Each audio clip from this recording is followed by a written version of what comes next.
chacun fait comme il l'entend.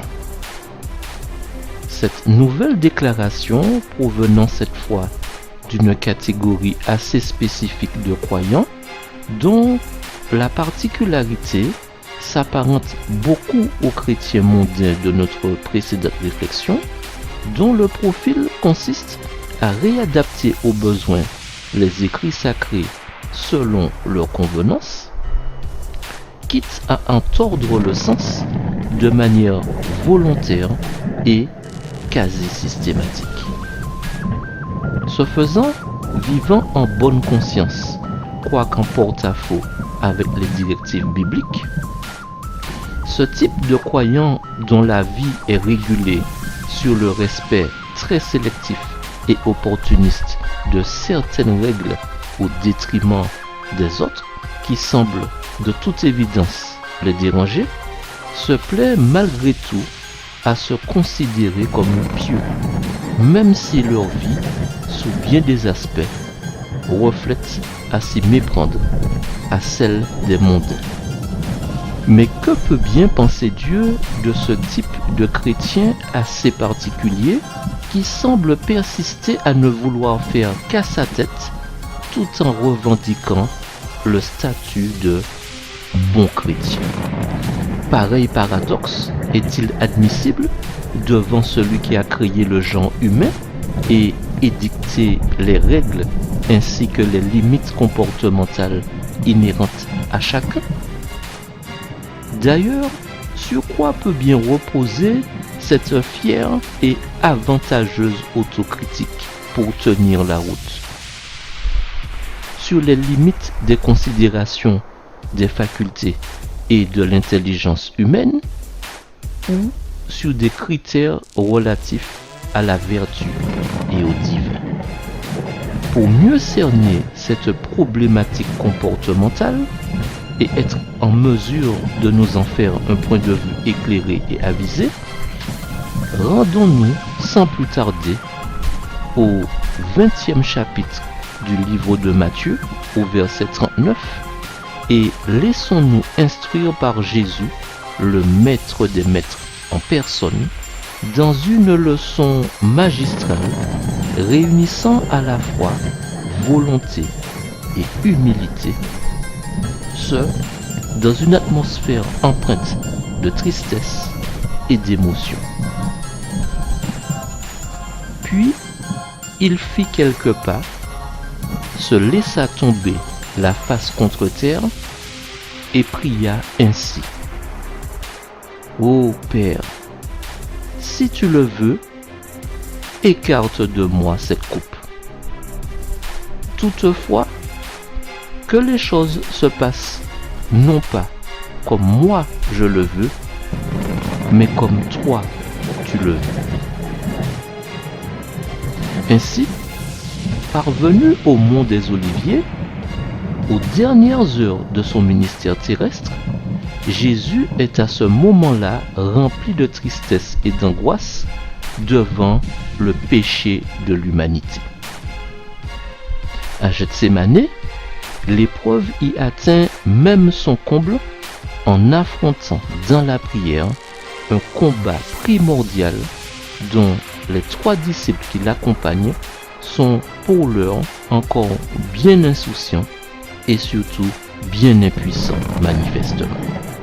Cependant, tout à fait conscient de l'objet de sa mission, guidé par la force de sa volonté et de sa soumission totale et permanente au Père, Jésus y reçoit jusqu'au bout toute la force nécessaire pour réaliser la volonté de celui qui l'a envoyé, en l'occurrence, sauver l'humanité entière de ses péchés et conséquemment de la damnation éternelle au prix de sa propre vie. D'ailleurs, dès son jeune âge, Jésus s'intéressait déjà à chaque aspect de la souffrance humaine qu'il observait avec compassion et était dès lors en mesure de déclarer avec certitude: « Je ne suis pas venu pour être servi, mais pour servir, apportant ainsi soulagement et guérison à chaque malheur et à chaque souffrance auquel il était confronté. Ces bonnes paroles, par ailleurs, étaient un baume curatif pour ceux auxquels il portait assistance, et il était clair qu'il savait communiquer sa vertu à ceux qu'il voyait dans la souffrance et dans le besoin. En outre, durant les 30 années de sa vie privée, il resta humble, bon et modeste.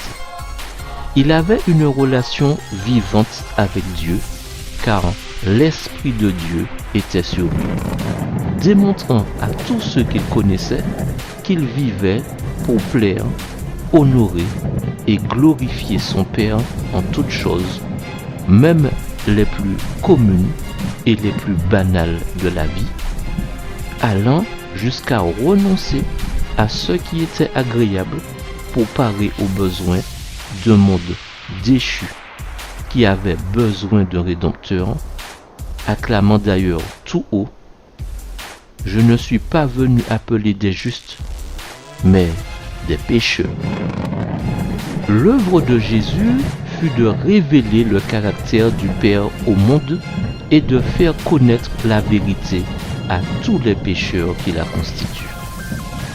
Dès lors, reconnaissant que nous sommes tous pécheurs et que nous avons tous des défauts, n'étant pas égaux dans tous les domaines, il n'est pas à exclure qu'il puisse y avoir dans nos échanges des divergences d'opinion, des tensions ou pire, des disputes au sujet de mots et d'idées qui ne devraient servir qu'un seul objectif, celui de briser l'obstination et l'opposition systématique, afin que les esprits puissent être tempérés et subjugués, permettant ainsi aux semences de la vérité de fermement s'enraciner dans les cœurs pour révéler en pleine lumière les failles de raisonnement obscurs, ainsi que les mobiles cachés et la nature de ceux qui les véhiculent. Dès lors, cessons définitivement tout discours vain et gardons à l'esprit les recommandations de Timothée dans son second livre, au chapitre 2, au verset 15, par les mots qui suivent. Efforce-toi de te présenter devant Dieu comme un homme éprouvé, un ouvrier qui n'a point à rougir et qui dispense droitement la parole de la vérité. Faisons silence en nous-mêmes et apprenons à accepter les vérités qui ont été révélées en les employant, non pas pour les tourner en dérision, mais de manière à ce qu'elles soient conformes à l'objet et à la volonté de son auteur. Restons sur nos gardes et soyons conscients qu'il est tout à fait possible que nous puissions trouver dans nos rangs des inconvertis qui permettent trop souvent à leur esprit de divaguer sur de vaines spéculations quant aux choses dont la parole de Dieu ne dit mot. Ce faisant, Dieu a pourtant parlé et parle encore aujourd'hui dans un langage le plus clair possible en ce qui concerne le salut de nos âmes et toute la méthodologie pour y parvenir. Évitons donc toute vaine chimère ainsi que toute divagation et abandonnons une bonne fois toute contradiction inutile, malvenue et malsaine. Soyons sages. Prenons aussi conseil de l'Ecclésiaste au chapitre 12 au verset 13 qui nous dit: Sois rempli de respect pour Dieu et obéis à ses commandements, car c'est là l'essentiel pour l'homme.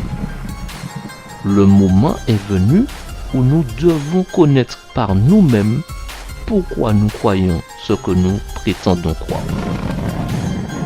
Nous devons être totalement soumis à Dieu et être revêtus de la justice de Christ si nous voulons rester fermes face à l'iniquité ambiante qui prévaut en étant moins bavard et moins théorique, en démontrant notre foi par nos œuvres. Le Christ est la parfaite révélation de Dieu.